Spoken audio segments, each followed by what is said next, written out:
El teléfono sonó a las 3 de la madrugada. No fue una llamada larga, ni siquiera fue clara. Solo la voz entrecortada de Mateo, su hermano menor, diciendo: Andrés, mamá ya no está bien. Necesita que estés aquí.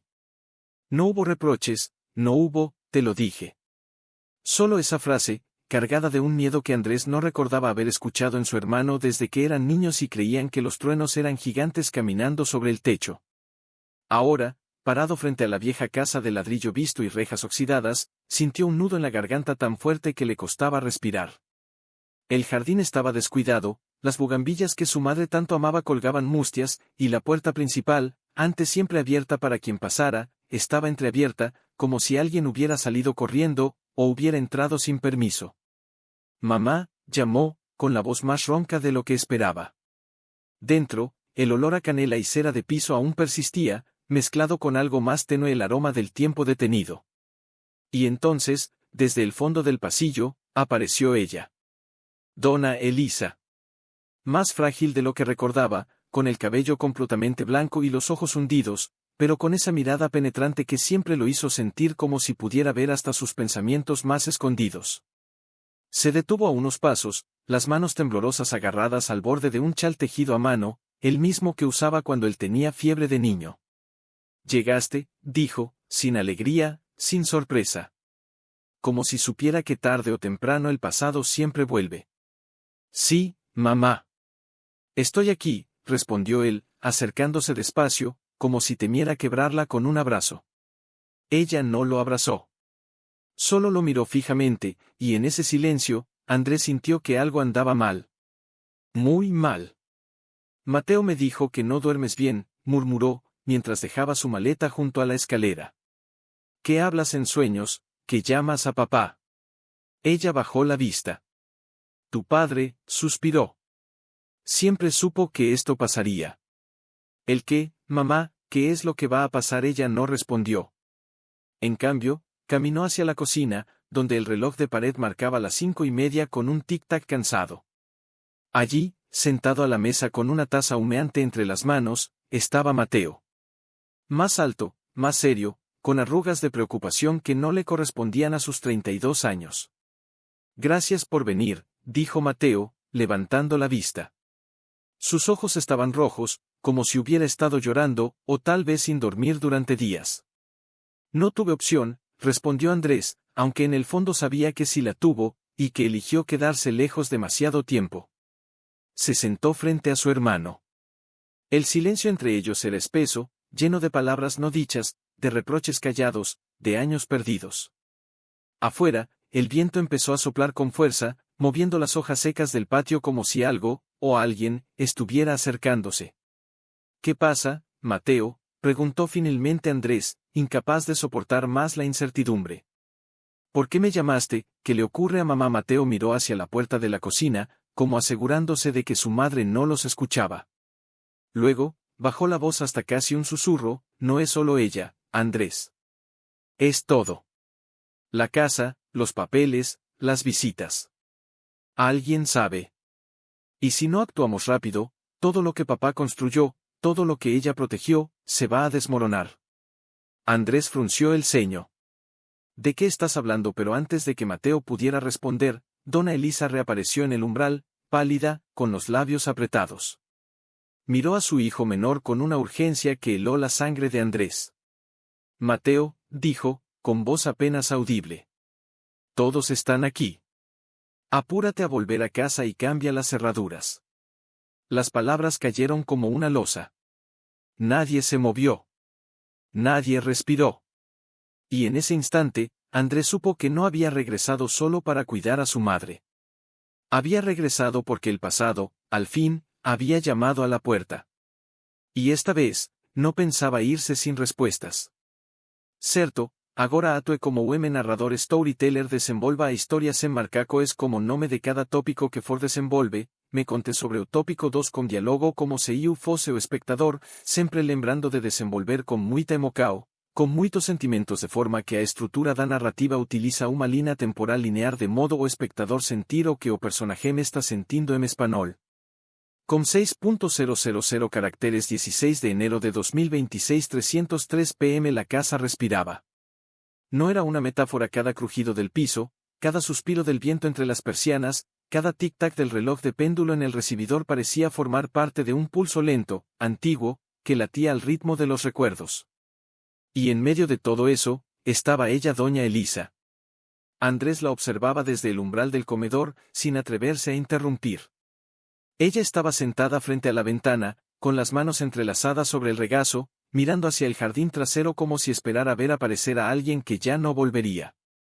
Su silueta, envuelta en la luz tenue del atardecer, parecía hecha de cristal frágil, translúcida, a punto de quebrarse con el más mínimo roce. Había sido una mujer de hierro en su juventud. La recordaba levantándose antes del alba para preparar el desayuno, cosiendo camisas rotas hasta altas horas de la noche, defendiendo a sus hijos con uñas y dientes ante cualquier injusticia. Pero ahora parecía una sombra de sí misma. Como si, con la muerte de su marido, hubiera entregado también su fuerza. Mamá, dijo Andrés, acercándose con pasos suaves. Ella no se volvió de inmediato. Solo parpadeó, lentamente, como si estuviera emergiendo de un sueño profundo. ¿Sabes por qué tu padre plantó ese naranjo allí?, preguntó, señalando con la barbilla el árbol torcido junto al muro. Andrés negó con la cabeza. Porque fue el día en que naciste. Dijo que quería algo que creciera contigo. Algo que diera frutos dulces, aunque el mundo fuera amargo. Su voz temblaba, no de tristeza, sino de algo más hondo de culpa. O tal vez de miedo. Mamá, ¿estás bien? Ella sonrió, pero fue una sonrisa vacía, como la de una fotografía vieja. Bien, es una palabra que dejé de entender hace mucho tiempo, hijo. Se levantó con dificultad, apoyándose en el respaldo de la silla. Caminó hacia la alacena y sacó una taza de porcelana con flores desgastadas, la favorita de su esposo. La sostuvo con ambas manos, como si rezara. Últimamente, siento que me vigilan, susurró, sin mirarlo. No con malicia, no, pero con insistencia. Como si supieran que guardo algo que no debería haber guardado tanto tiempo. Andrés sintió un escalofrío. Recordó las palabras de Mateo, la urgencia en la voz de su madre horas antes. Todos están aquí. ¿Quiénes, mamá, quiénes están aquí? Ella no respondió de inmediato.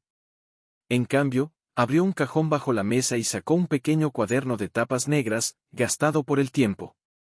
Lo abrió con cuidado, como si temiera que las páginas se deshicieran entre sus dedos. Tu padre tenía secretos, dijo, con la mirada fija en una página en blanco. No malos, no, pero secretos que dolían. Y yo decidí callarlos. Por protegerlos. A ustedes. A él. A mí. ¿Qué clase de secretos? Dona Elisa cerró el cuaderno con un leve temblor. Secretos que tienen nombre. Que tienen rostro. Que, si salen a la luz, cambiarán todo lo que creen saber sobre esta familia. Hubo un silencio largo, denso, roto solo por el crujido de una rama en el jardín. Andrés se acercó y tomó suavemente la mano de su madre. Estaba helada. No tienes que cargar con eso sola, dijo, con la voz quebrada. Sea lo que sea, lo enfrentaremos juntos. Ella lo miró entonces, y en sus ojos había algo que él no había visto en años: vulnerabilidad pura. Quisiera creerlo, hijo. Pero hay verdades que, una vez dichas, no pueden volverse a guardar. Y yo, ya no sé si tengo el valor para decirlas. En ese momento, se escuchó el timbre de la puerta principal. Un sonido agudo, insistente, fuera de lugar en aquella tarde tan quieta. Dona Elisa palideció. Sus dedos se aferraron al cuaderno como si fuera un talismán. No abras, dijo, casi sin aliento. Por favor, no abras. Pero ya era tarde. Los pasos de Mateo resonaron en el pasillo, seguidos por voces bajas, familiares, demasiado familiares. Andrés miró a su madre, y en su rostro vio el reflejo de un terror silencioso. No era miedo, mamá, llamó Mateo desde el pasillo, con una nota de inquietud apenas disimulada. Vinieron a celebrar tu cumpleaños. Dijeron que no querían que estuvieras sola. Donna Elisa cerró los ojos con fuerza, como si rezara para que todo fuera un malentendido. Pero cuando los abrió, su mirada ya no era de miedo. Era de resignación. No es mi cumpleaños hasta dentro de 3 semanas, dijo, casi para sí misma. Andrés sintió un escalofrío recorrerle la espalda. Algo no cuadraba. Nada cuadraba. Entraron al comedor uno tras otro tía Rosa con su eterno pañuelo floral, Iván con las manos metidas en los bolsillos y una sonrisa forzada, y detrás de ellos, sorprendentemente, la prima Lucía, una mujer a la que Andrés no veía desde el funeral de su padre, y cuyo nombre, por alguna razón, le provocó un nudo en el estómago. ¡Qué alegría verte, Andrés! Exclamó tía Rosa, abrazándolo con más entusiasmo del necesario. Hace tanto tiempo. Pero qué bien que hayas vuelto. Justo a tiempo. ¿A tiempo para qué?, preguntó él, sin poder evitar el tono seco. Ella rió, incómoda, y se volvió hacia doña Elisa. ¡Ay, Elisa! No me digas que no les contaste. Pensamos que ya lo sabían todos. Mateo, que había permanecido en silencio junto a la puerta, cruzó los brazos con gesto tenso. Contarnos, que tía Rosa intercambió una mirada rápida con Iván. Fue entonces cuando Lucía dio un paso al frente. Tenía los ojos húmedos, como si hubiera estado llorando, pero su voz era firme. Estamos aquí porque creemos que es hora de que la familia se reúna. De verdad. No solo para recordar, sino para enfrentar lo que quedó pendiente. Andrés miró a su madre. Ella estaba pálida, aferrada al respaldo de la silla, como si temiera desplomarse. Pendiente, repitió Mateo, con una risa amarga. ¿De qué hablas? Lucía, papá murió hace 10 años. Ya enterramos sus cosas, sus cartas, sus errores. ¿Qué más queda? Lucía bajó la vista un instante, luego levantó la cabeza con determinación. Queda la verdad. El aire en la habitación se volvió denso, casi irrespirable. Hasta el reloj pareció detenerse. ¿Qué verdad?, preguntó Andrés, esta vez con voz apenas audible. Fue tía Rosa quien respondió, con una dulzura que sonaba falsa, la verdad sobre quién era realmente tu padre, Andrés. Y sobre quién más pertenece a esta familia. Donna Elisa soltó un leve gemido y se sentó bruscamente, como si le faltara el aire. Mateo dio un paso adelante, furioso. ¡Basta!, gritó. No tienen derecho a venir aquí y arrojar sombras sobre su memoria. No son sombras, Mateo, dijo Iván, con calma. Son hechos. Y están escritos. En cartas. En actas. Incluso en fotos que guardó tu madre, y que nunca quiso mostrar.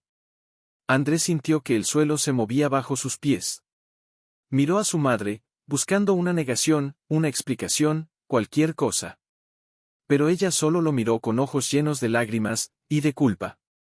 Mamá, susurró. Ella no. Respondió. Solo cerró los ojos y asintió, una vez, con la cabeza. En ese momento, el timbre sonó de nuevo. Todos se sobresaltaron. ¿Quién más viene?, preguntó Mateo, con la voz tensa. Nadie contestó. Doña Elisa, con un esfuerzo sobrehumano, se levantó y caminó lentamente hacia la puerta, como si supiera exactamente quién estaba del otro lado. Andrés la siguió, con el corazón golpeándole las costillas. Al abrir, vio a un hombre de unos 50 años, de rostro sereno y ojos profundos, vestido con sencillez.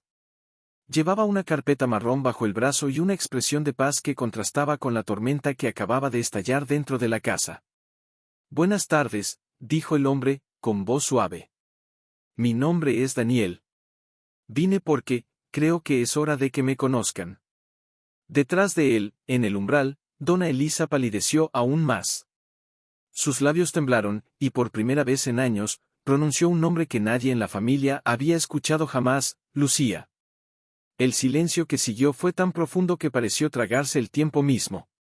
Y en medio de ese silencio, Andrés comprendió que aquella reunión no era una celebración. Ao se desataba en silencio. ¿Quién es este hombre, mamá?, preguntó Mateo, acercándose con paso firme, los puños apretados a los costados. Donna Elisa no respondió. Solo miraba a Daniel con una mezcla de terror y reconocimiento, como si viera un fantasma, o un reflejo del pasado que nunca debió regresar. Soy hijo de Lucía, dijo Daniel entonces, con voz serena, pero cargada de una emoción contenida que hizo que hasta tía Rosa retrocediera un paso. Y nieto de Antonio Márquez. El nombre cayó como un trueno en medio de la sala. Antonio Márquez. Su abuelo. El hombre cuya foto aún colgaba sobre la chimenea, con su bigote impecable y su mirada de quien construyó un legado con sus propias manos. Eso es una mentira. Gritó Iván, adelantándose. Mi abuelo jamás tuvo otro hijo fuera del matrimonio. No fue otro hijo, corrigió Daniel, sin alzar la voz. Fue una hija. Mi madre. Y él la reconoció, aunque nunca públicamente. Andrés sintió que el mundo se inclinaba. Miró a su madre, buscando una negación, una explicación, cualquier cosa que devolviera el orden a su realidad. Pero doña Elisa solo bajó la cabeza, y una lágrima solitaria rodó por su mejilla. Mamá, susurró Andrés, con la garganta cerrada. Fue entonces cuando ella, con un esfuerzo sobrehumano, levantó la vista y dijo algo que nadie esperaba: Mateo, todos están aquí. Apúrate a volver a casa y cambia las cerraduras. Las mismas palabras. Las mismas que había murmurado horas antes. Pero ahora, dichas en voz alta, frente a todos, sonaban como una sentencia. Cambiar las cerraduras, repitió Mateo, confundido. ¿Por qué, para encerrarnos, o para encerrar a alguien? Dona Elisa no respondió. Solo miró a Daniel, y en ese cruce de miradas hubo décadas de dolor, de silencios, de promesas rotas. No es para encerrar, dijo Daniel, con suavidad. Es para proteger. Porque lo que viene ahora, no es fácil de aceptar. Pero es necesario. Tía Rosa, que hasta entonces había permanecido en silencio, dio un paso adelante, con los ojos brillantes. Elisa, es verdad, Lucía, tuvo una hija con Antonio. Dona Elisa asintió lentamente. No fue un romance. Fue un error, o tal vez un acto de desesperación. Lucía era mi mejor amiga. Y cuando quedó embarazada, todos dijeron que era una vergüenza. Mi familia, la suya, incluso Antonio. Él quiso hacer lo correcto, pero su padre lo obligó a casarse conmigo para salvar el nombre. Lucía desapareció. Se fue lejos, con el corazón roto, y con su secreto. Pero tú sabías, dijo Lucía, la prima, con voz temblorosa. Tú sabías que existía otro descendiente, y lo escondiste. Lo protegí. Exclamó doña Elisa, con una fuerza que sorprendió a todos. ¿Crees que fue fácil vivir con esto, ver a mis hijos crecer pensando que eran los únicos herederos de un hombre que amaba a otra mujer? ¿Cómo iba a decirles que su abuelo tenía un pedazo de su corazón enterrado en otro lugar? Andrés sentía que le faltaba el aire. Todo lo que creía saber sobre su familia, sobre su historia, sobre su identidad, se desmoronaba como un castillo de arena. ¿Y por qué ahora?, preguntó, mirando a Daniel. ¿Por qué después de tantos años? Daniel abrió la carpeta que llevaba bajo el brazo y sacó una carta amarillenta, cuidadosamente doblada. Porque mi madre murió hace 2 meses. Y antes de irse, me pidió que viniera. No por dinero, ni por tierras, sino por reconocimiento. Por justicia. Ella nunca quiso perturbar sus vidas, pero tampoco quería que su historia se borrara. La entregó a doña Elisa, quien la tomó con manos temblorosas. La abrió. Leyó en silencio. Y cuando terminó, sus hombros se hundieron como si el peso de toda una vida acabara de caer sobre ellos. Era mi letra, dijo, con la voz quebrada. Le escribí a Lucía cada mes durante 10 años. Le contaba cómo estaban los niños, cómo crecía el naranjo, le decía que la extrañaba. Pero nunca tuve el valor de firmarlas. Solo ponía, una amiga que no olvida. Un sollozo ahogado escapó de sus labios. Yo la traicioné. La abandoné cuando más me necesitaba. Y luego viví como si nada hubiera pasado. Como si su dolor no fuera también mío. Mateo, que había estado rígido todo ese tiempo, de repente se derrumbó en una silla, cubriéndose el rostro con las manos. Entonces, todo lo que creímos, todo lo que nos enseñaron, era una mentira, no una mentira, dijo Daniel. Solo una parte de la verdad. Y a veces, la parte que callamos duele más que la que decimos. Hubo un largo silencio. Afuera, el cielo se oscurecía. Las sombras se alargaban, como si el día mismo tuviera miedo de presenciar lo que vendría después. Fue Andrés quien rompió el silencio. ¿Qué quieres de nosotros? Daniel. El hombre lo miró fijamente, con ojos que parecían conocer el alma de cada uno allí presente. Quiero que me dejen entrar. No en la casa, sino en la historia. Quiero que mi madre sea recordada. Que su nombre no sea un susurro vergonzoso, sino una parte de esta familia. Porque el amor no siempre es perfecto, pero merece ser honrado. Dona Elisa se levantó, lentamente, y caminó hacia él. Se detuvo a un paso de distancia. Lo miró como si buscara en su rostro los rasgos de Lucía, de Antonio, de todo lo que perdió.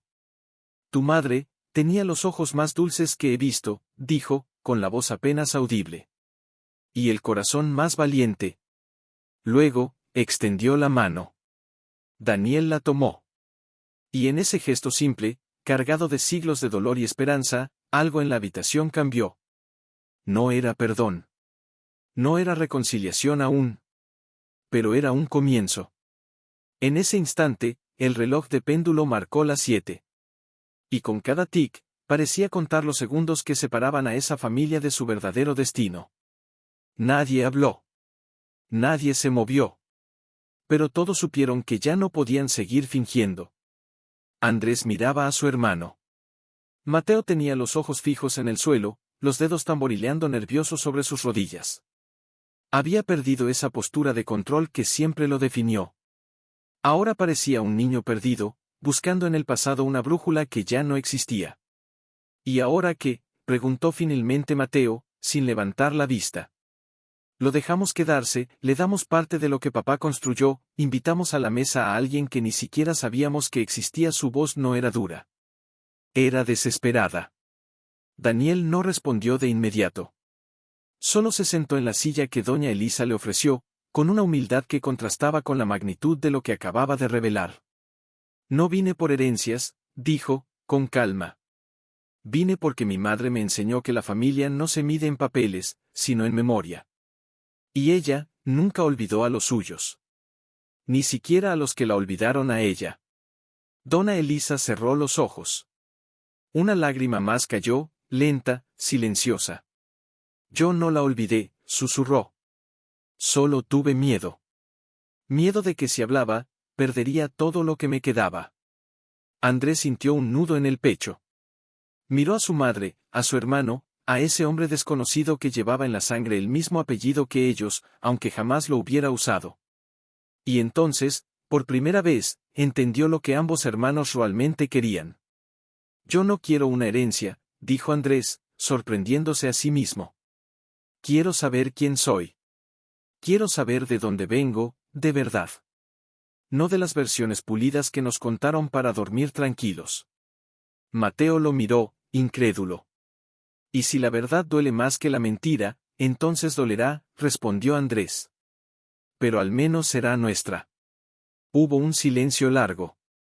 Afuera, una rama golpeó la ventana, como si el viento también quisiera entrar a escuchar. Fue tía Rosa quien habló entonces, con una voz suave, casi maternal. Cuando éramos jóvenes, Lucía era como una hermana para mí. Jugábamos bajo ese mismo naranjo. Reíamos hasta que nos dolía el estómago. Y luego, desapareció. Nadie supo por qué. Solo se dijo que se fue a cuidar a una tía enferma. Pero yo siempre supe que algo más había pasado. Miró a doña Elisa. Tú lloraste durante semanas. Y nunca dijiste por qué. Dona Elisa sintió, con la mirada perdida en el pasado. Porque no podía. Porque cada vez que abría la boca, sentía que traicionaba a mi marido, o a mi amiga. Y elegí callar. Elegí vivir con el silencio. Pensé que con el tiempo se apagaría. Pero el silencio no apaga nada, solo entierra lo que duele más profundo. Daniel sacó entonces una pequeña foto de su billetera. Estaba desgastada por los bordes, pero se distinguía claramente a una mujer joven, de cabello oscuro y sonrisa tímida, sosteniendo a un bebé en brazos. «Esta es mi madre», dijo. Tenía 22 años. Acababa de tenerme. Y en la parte de atrás, escribió algo. Le dio la foto a doña Elisa. Ella la tomó con manos temblorosas, la giró, y leyó en voz baja: «Perdóname, Elisa. Sé que no podrás perdonarte a ti misma. Pero yo sí te perdono. Porque sé que amabas a Antonio, y también me amabas a mí». Dona Elisa soltó un sollozo ahogado y se llevó la foto al pecho, como si abrazara a su amiga después de décadas. «Nunca supe que me perdonó», murmuró. «Nunca supe que seguía pensando en mí». En ese momento, algo en Mateo se quebró. Se levantó de golpe, caminó hasta la ventana y apoyó la frente contra el vidrio frío. Todo lo que creímos, todo lo que defendimos, era solo una mentira para proteger un secreto. «No fue una mentira», dijo Daniel, con firmeza. «Fue una herida. Y las heridas, si no se curan, se infectan. Pero aún no es tarde». Andrés se acercó a su hermano. «Mateo, no se trata de perder lo que tenemos. Se trata de hacer espacio para lo que siempre debió estar aquí». Mateo no respondió. Pero cuando se volvió, sus ojos estaban llenos de lágrimas. «¿Y si no soy suficiente?», preguntó, con la voz quebrada. «¿Y si todo lo que hice, todo lo que intenté ser, no basta porque hay otro hijo, otro nieto, otro pedazo de esta historia que nunca conocí?» Andrés lo abrazó, fuerte. «Eres suficiente. Siempre lo fuiste. Y ahora, somos más». En ese instante, doña Elisa se levantó, lentamente, y caminó hacia la puerta principal. Con manos temblorosas, pero decididas, giró la llave en la cerradura. Luego, la quitó. «Mañana», dijo, con una voz que parecía haber recuperado una chispa de su antigua fuerza, «llamaremos a un cerrajero. Cambiaremos las cerraduras. No para cerrar, sino para abrir. Para que nadie más tenga que esperar afuera mientras la verdad se pudre adentro». Todos la miraron, sorprendidos. «Esta casa», continuó, «no es de piedra ni de madera. Es de recuerdos. Y si vamos a sanar, necesitamos nuevas puertas. Nuevas llaves. Nuevos comienzos». Daniel asintió, con los ojos brillantes. «Gracias», dijo simplemente. Y en medio de esa sala cargada de dolor, de secretos y de esperanza, algo nuevo comenzó a latir. No era el final. De las palabras de doña Elisa, nadie se atrevió a moverse. Solo el crujido de la madera vieja y el tic-tac del reloj marcaban el paso del tiempo, lento, implacable. Daniel permanecía sentado, con las manos sobre las rodillas, mirando la foto de su madre como si aún pudiera escuchar su voz. Andrés, en cambio, no podía quedarse quieto. Algo dentro de él lo empujaba a buscar, a entender, a tocar con sus propias manos aquella verdad que había estado escondida durante tanto tiempo. «Mamá», dijo, acercándose con voz baja, «¿dónde guardabas las cartas?». Ella lo miró, sorprendida. «Las cartas, las que le escribías a Lucía. Las que nunca firmaste». «¿Dónde están?». Un destello de dolor cruzó los ojos de doña Elisa. Miró hacia el pasillo, hacia las escaleras que llevaban al desván. «En una caja de madera. Debajo de mi cama. La he movido tantas veces, como si esconderla más me librara de su peso». Andrés asintió y, sin decir nada más, subió las escaleras. Cada peldaño crujía bajo sus pies, como si la casa le advirtiera: «No sigas». Pero él siguió. Porque ya no era solo curiosidad lo que lo guiaba. Era necesidad. En el dormitorio de su madre, todo olía a lavanda y a silencio antiguo. Se arrodilló junto a la cama y, con manos temblorosas, sacó una caja pequeña, cubierta de polvo y atada con un lazo azul desteñido. La abrió. Dentro, decenas de sobres amarillentos, todos sin remitente, todos dirigidos simplemente a Lucía. Y entre ellos, otras cartas, escritas con una caligrafía distinta, más firme, más masculina. Las reconoció al instante. Era la letra de su abuelo, Antonio. Con el corazón golpeándole las costillas, tomó una al azar y la abrió. «Mi querida Lucía, hoy nació mi primer nieto. Se llama Andrés. Tiene tus ojos, aunque nadie lo sabe. Cada vez que lo veo, pienso en ti. En lo que perdimos. En lo que nunca debimos perder. Andrés dejó caer la carta. Le temblaban las manos. No eran solo cartas de amor. Eran confesiones. Eran promesas rotas. Eran recuerdos que jamás debieron ser enterrados. Bajó corriendo las escaleras, sosteniendo la carta como si fuera una prueba, una revelación sagrada. «Mamá», gritó, entrando al comedor. Abuelo le escribía a Lucía. Después de que nací yo. Sabía quién era Daniel, sabía que existía. Todos se levantaron de golpe. Mateo lo miró con los ojos desorbitados. «¿Qué estás diciendo?» Andrés le tendió la carta. Mateo la leyó en silencio. Su rostro palideció. Esto cambia todo», murmuró. «No», dijo Daniel, con calma. «Esto confirma todo». Dona Elisa se levantó lentamente, como si cada movimiento le costara una vida. «Tu abuelo nunca dejó de amarla», dijo, con la voz quebrada. «Pero tampoco dejó de amarnos a nosotros. Vivía dividido entre dos mundos. Y cuando murió, me entregó esa caja y me dijo, guárdala hasta que el tiempo esté listo. Hasta que el corazón de esta familia pueda soportar la verdad». «¿Y por qué ahora?», preguntó Mateo, con la voz cargada de angustia. «¿Por qué justo ahora?», fue Daniel quien respondió. «Porque mi madre, antes de morir, me dio algo más que cartas. Me dio un nombre. Un testigo. Alguien que vio todo, y que aún vive». Todos contuvieron el aliento. «¿Quién?», preguntó Andrés. Daniel miró directamente a doña Elisa. «La hermana de Lucía. Tía Elena. Vive en el pueblo vecino. Y está dispuesta a hablar». Un silencio helado se apoderó de la habitación. Doña Elisa se llevó una mano al pecho, como si le faltara el aire. «Elena», susurró. «Pensé que había muerto». «No», dijo Daniel. «Ha estado esperando. Como todos nosotros». En ese momento, el viento azotó la ventana con fuerza, haciendo vibrar los vidrios. Afuera, la luna se ocultó tras una nube negra, sumiendo la sala en sombras. Andrés sintió un escalofrío. No era miedo. Era certeza. La historia no había terminado. Solo acababa de revelar su siguiente capítulo. Y esta vez, no habría más cartas sin firmar. No habría más verdades escondidas bajo camas. Y la mandíbula apretada, como si intentara contener algo que amenazaba con estallar. «No entiendo», dijo finalmente, sin volverse. «Si sabías todo esto, ¿por qué no viniste antes? ¿Por qué esperar hasta que mamá está así, hasta que todo está al borde del colapso?» Daniel no se ofendió. Solo bajó la mirada, como si cargara con el mismo peso que ellos. «Porque no era mi lugar», respondió. «Mi madre me enseñó que la verdad no se impone. Se ofrece. Y solo se acepta cuando el corazón está listo para recibirla. Yo no vine a exigir nada. Vine a devolver lo que les pertenece, su historia completa».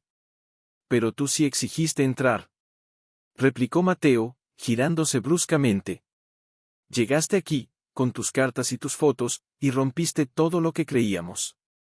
«No lo rompí yo», dijo Daniel, con una calma que dolía más que un grito. «Lo rompió el silencio. Yo solo recogí los pedazos». Andrés intervino, acercándose a su hermano.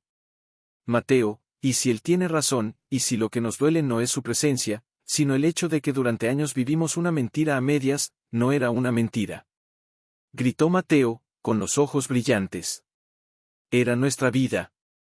Nuestro padre, nuestro abuelo, nuestra casa.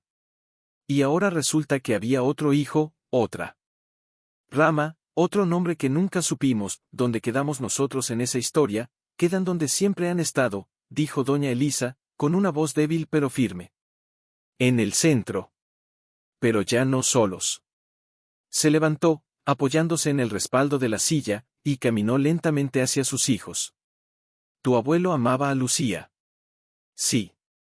Pero también me amaba a mí».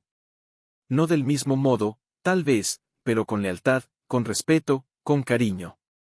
Y cuando nacieron ustedes, su mundo cambió. Él eligió protegerlos. A costa de su propio corazón, sí, pero lo hizo. Miró a Daniel. Y también protegió a tu madre. La envió lejos para salvarla del escándalo. Le dio dinero, una casa, una nueva vida. Pero nunca dejó de escribirle. Nunca dejó de preguntar por ti. Daniel asintió, con los ojos húmedos. Ella guardó cada carta. Las leía en mis cumpleaños. Decía que, aunque no teníamos su apellido, teníamos su sangre, y eso era suficiente. Mateo se pasó una mano por el rostro, como si intentara borrar lo que acababa de oír. Entonces, todo este tiempo, papá sabía, sí, dijo doña Elisa. Y lo llevó en silencio. Como yo. Porque creímos que era lo mejor. Que el amor bastaba, incluso cuando se callaba. Andrés sintió un nudo en la garganta. Miró a su hermano, a su madre, a ese hombre que ahora era algo más que un extraño. ¿Y si nos equivocamos?, preguntó. Y si el silencio no protegió a nadie, solo nos separó, nadie respondió. Pero en el aire, algo se movió. Algo sutil, casi imperceptible, la primera grieta en el muro que habían construido con miedo. Fue entonces cuando sonó el teléfono. Todos se sobresaltaron. Era tarde. Nadie llamaba a esa hora. Dona Elisa miró el aparato como si fuera una bomba. Finalmente, con manos temblorosas, lo tomó. Sí. Elena, su rostro palideció aún más. Sí, están todos aquí. Sí, él también está. Hubo una pausa larga. Luego, asintió lentamente. Mañana. Sí. Vendremos. Colgó. Se quedó quieta por un momento, como si el mundo hubiera cambiado en esos segundos. Elena quiere vernos, dijo, con voz apenas audible. Dice que hay algo que debemos saber, algo que ni siquiera Antonio supo. Un escalofrío recorrió la habitación. Guardia custodiando un secreto que ya no era suyo. Andrés, en cambio, se sentó en los escalones del porche, mirando el naranjo torcido, preguntándose cuántas verdades habrían crecido a su sombra sin que nadie las viera. A las 9 en punto, un auto viejo se detuvo frente a la casa.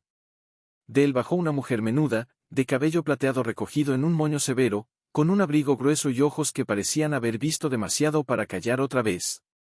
Tía Elena, susurró doña Elisa desde la puerta, como si pronunciar su nombre fuera un acto de penitencia. Elena asintió, sin sonreír. Su mirada recorrió a cada uno, a Mateo, tenso como un alambre, a Andrés, con los ojos llenos de preguntas, a Daniel, de pie junto al umbral, como si aún no tuviera derecho a cruzarlo del todo. No vine a juzgar, dijo, con una voz áspera pero clara. Vine a cumplir una promesa que le hice a mi hermana antes de que muriera. Entró sin esperar invitación. Se sentó en el sillón más antiguo del comedor, el mismo donde solía sentarse Antonio, y dejó sobre la mesa un pequeño álbum de fotos, forrado en cuero desgastado. Lucía me pidió que, si algún día ustedes buscaban la verdad, les diera esto. Dona Elisa se acercó lentamente, como si el álbum estuviera cargado de electricidad. Lo abrió. Y entonces, todos vieron lo que nunca debió permanecer oculto. En la primera página, una foto en blanco y negro, Antonio, joven, con el brazo rodeando a una mujer de mirada dulce y cabello ondulado. No era doña Elisa. Era Lucía. Pero no era eso lo que hizo que el aire se congelara. Era la siguiente foto. Allí estaban los tres, Antonio, Lucía, y doña Elisa. Las tres sonriendo, abrazadas, bajo el mismo naranjo que ahora se marchitaba en el jardín. Y en el dorso, una dedicatoria escrita con letra femenina, las tres almas de un mismo corazón. Que el mundo nos separe, pero nunca nos olvide. ¿Qué significa esto?, preguntó Mateo, con la voz entrecortada. Elena lo miró fijamente. Significa que no fue un romance prohibido. Fue un pacto. Un amor compartido, antes de que el mundo les obligara a elegir. Andrés sintió que el suelo se desvanecía bajo sus pies. Compartido, sí, dijo Elena, con tristeza. Tu abuelo amaba a las dos. Y ellas, se amaban entre sí. No como rivales. Como hermanas. Más que hermanas. Planeaban vivir juntas. Criar hijos juntos. Pero en aquel tiempo, eso era impensable. Inaceptable. Así que Antonio se casó con Elisa para salvar las apariencias. Y Lucía se fue, pero nunca dejaron de pertenecerse. Dona Elisa soltó un sollozo ahogado y se cubrió el rostro con las manos. Nos juramos que, aunque el mundo nos separara, nuestros hijos sabrían la verdad algún día, murmuró. Pero luego nacieron ustedes, y tuve miedo. Miedo de que los rechazaran. Miedo de que los llamaran hijos del pecado. No hay pecado en amar, dijo Daniel, con voz suave. Solo en esconderlo. Elena asintió. Mi hermana nunca quiso romper su familia, Elisa. Solo quería que su hijo supiera de dónde venía. Que su sangre no era un error, era parte de un amor más grande de lo que el mundo entendía. Mateo se dejó caer en una silla, como si las piernas ya no lo sostuvieran. Entonces, todo lo que creímos sobre el amor, sobre la lealtad, sobre lo correcto, era solo una versión mutilada, no mutilada, corrigió Elena. Solo incompleta. Hubo un largo silencio. Afuera, el viento movió las hojas del naranjo, y por un instante, pareció que el árbol suspiraba. Fue Andrés quien habló, con la voz temblorosa pero firme, y papá, sabía. Dona Elisa levantó la vista, con los ojos llenos de lágrimas. Lo supo al final. Cuando su padre, en su lecho de muerte, le entregó una carta. Le dijo, cuida de los dos lados de esta familia. Porque ambos son tuyos. Mateo cerró los ojos. Y aún así, nunca nos lo dijo. Porque pensó que nos protegía, dijo doña Elisa. Igual que yo.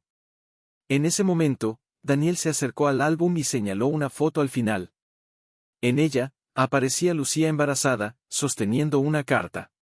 Y detrás, apenas visible, la silueta de un hombre joven, el padre de Andrés y Mateo. Él la visitó, dijo Daniel. Varias veces. Siempre en secreto. Pero siempre con cariño. Andrés sintió algo dentro de él ceder. No era dolor. Era liberación. Porque ahora entendía, no había traición. Antonio lo escribió el día antes de morir, dijo, entregándolo a doña Elisa. Me pidió que lo guardara hasta que alguien en esta casa tuviera el valor de preguntar por qué. Dona Elisa tomó el sobre como si fuera un relicario. Sus dedos temblaban tanto que Andrés tuvo que ayudarla a romper el sello. Dentro, había 2 hojas de papel. La primera era una carta. La segunda, un testamento. Mi querida Elisa, si estás leyendo esto, es porque al fin han llegado las preguntas que merecen respuestas. No te culpo por callar. Yo también callé. Pero el silencio no nos salvó. Solo nos separó. Por eso, en este testamento, dejo algo más que tierras o dinero. Dejo la verdad. Y la verdad es que Lucía y tú fueron mi hogar. Cada una a su manera. Y sus hijos, sí, sus hijos, son igualmente míos. Que nadie sea excluido. Que nadie sea olvidado. Porque el amor no se divide. Se multiplica. Doña Elisa dejó caer la carta. Las lágrimas corrían libres por sus mejillas, sin vergüenza, sin contención. Él lo sabía todo, susurró. Sabía que yo seguía escribiéndole a Lucía. Sabía que Mateo y Andrés tenían primos que nunca conocieron. Y aún así, nos amó. Mateo tomó el testamento con manos rígidas. Lo leyó una vez. Luego otra.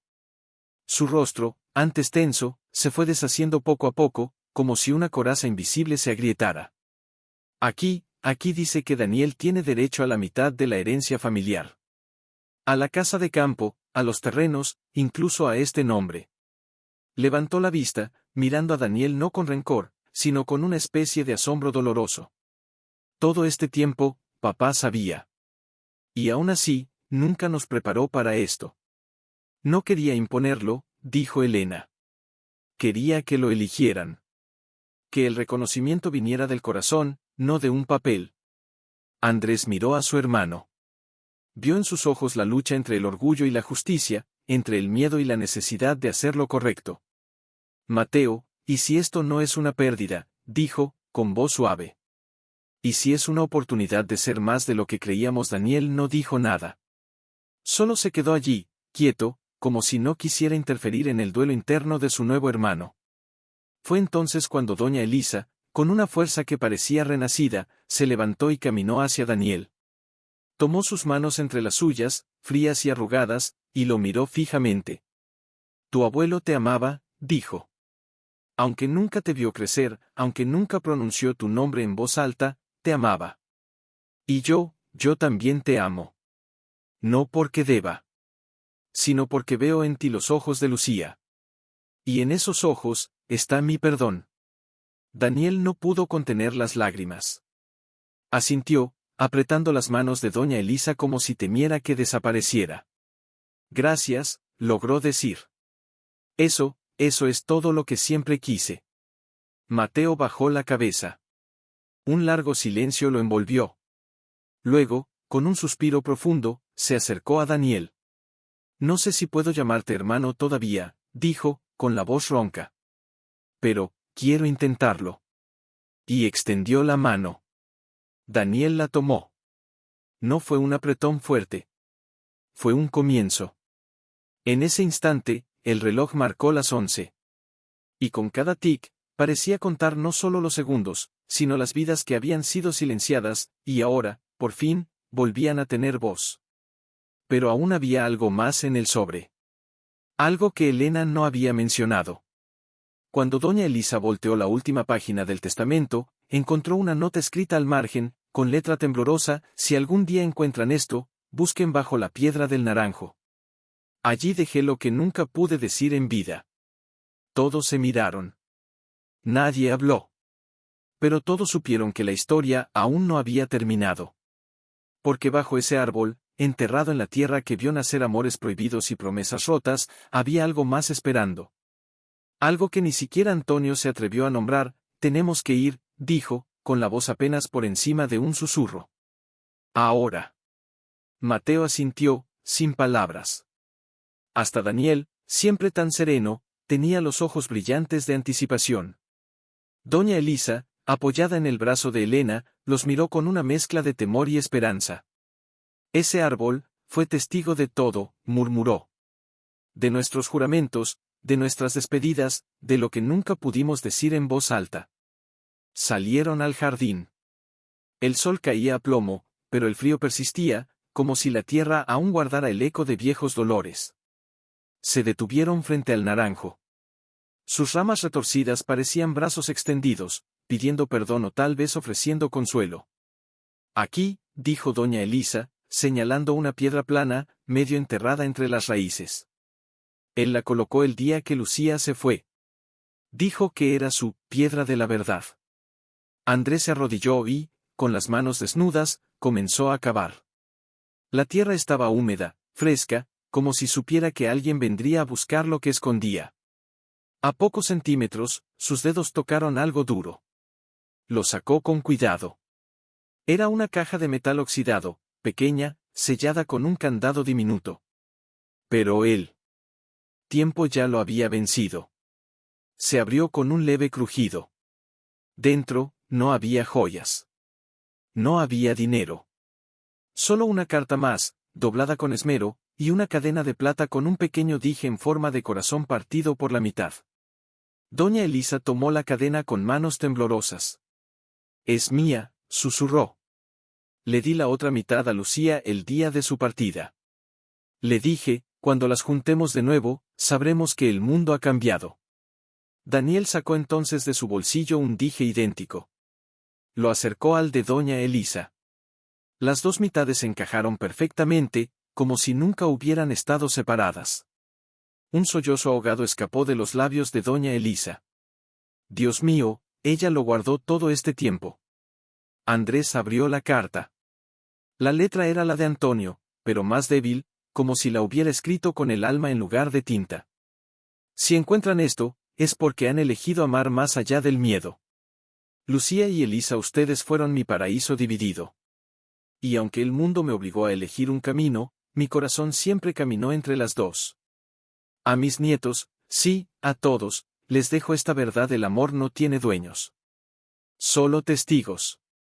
Y ustedes, son los últimos testigos de un amor que el mundo no supo entender, pero que existió.